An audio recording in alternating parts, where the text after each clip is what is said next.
Black Flicker. From the Journal of Ivan Korvinsky, April 1870. April 4th. Rain hammers stubbornly against the roof tiles. I'm holed up in the Diboit estate, perched on a bluff above the floodplain of the Quadi River. Cholera stalks the district, and the doctor's too afraid to come. I'm the only one left to care for Aunt Augusta. By the window hangs her sewing loop on a thin chain. Without it, she couldn't even thread a needle. The little lens sways in the draft, and light swims inside it, like in a droplet. By evening, I spotted movement on the far shore. At first, I took it for a low cloud passing over the sedge. Then I realized it was a fly, only not of any human scale. Its body was a blackening droplet. Its wings shimmered in gasoline hues. Its joints gleamed with gold.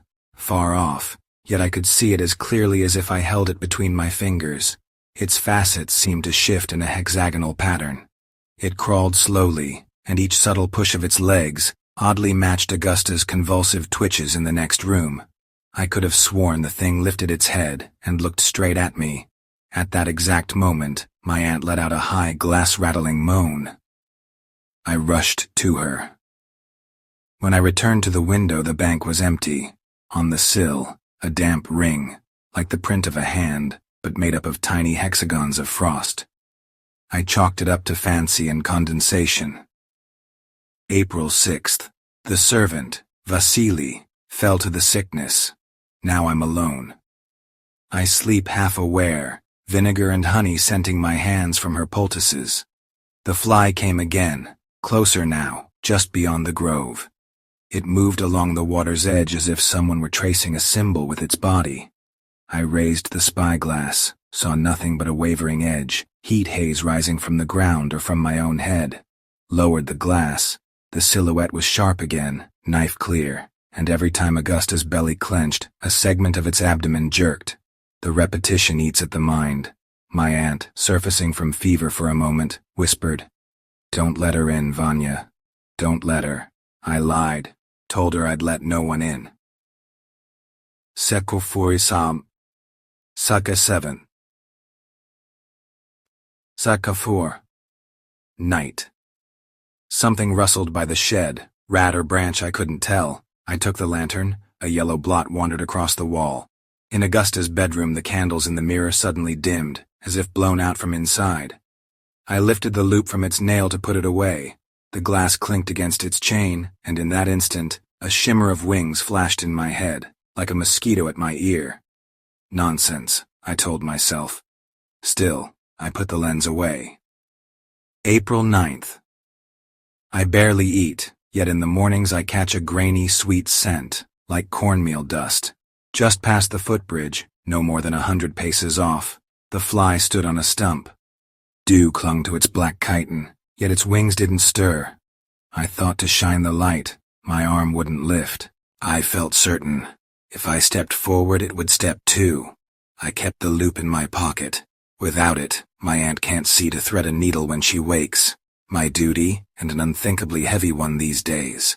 Each time I linger at the window for a breath too long, a thought gnaws at me. It's my gaze that lets it in. Course 11th. Before dawn. Augusta slipped away quietly. Her last breath tasted faintly of vinegar and honey. At that very moment, I saw the fly rise. It didn't fly. It glided above the grass without a wing beat. It stopped at the marsh's edge, directly opposite the bedroom window. I shouted. My hand seized the lamp. In a clumsy throw, the flame kissed the curtain. The drape went up, and in the sudden blaze, the fly was gone. Across the wall scuttled the enormous shadow of a common housefly, the tiniest kind you'd find on a breadcrumb. Its size waxed and waned with the swing of the loop at the window. The glass rocked in the draft, inflating the trivial into the monstrous, a phantom lantern. I laughed, choking on soot. There's the explanation, the whole beast laid bare. I'd been frightening myself with a shadow, but when I threw open the window to release the speck, there on the sill again appeared that damp hexagon of frost. Too perfect for chance, and the loop's glass gave a single, fine, wing-thin chime, as if someone had drawn a fingernail across a crystal string.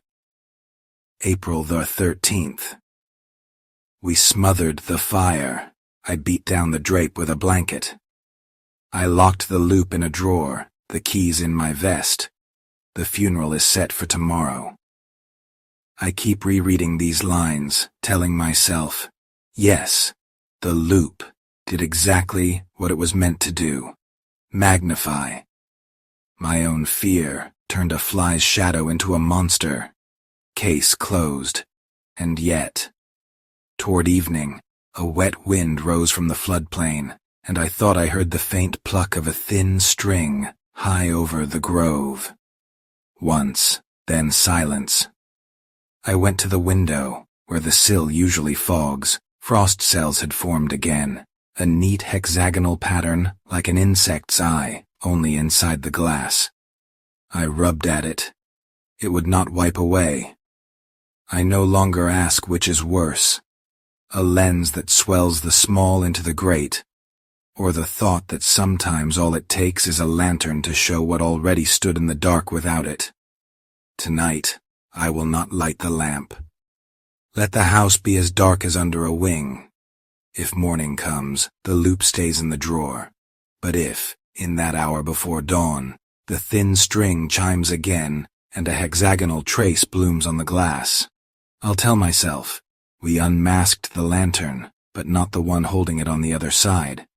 If you'd like, I can also give you a version styled as a recovered 19th-century American Gothic diary, so it feels completely native to that era, while keeping your imagery intact.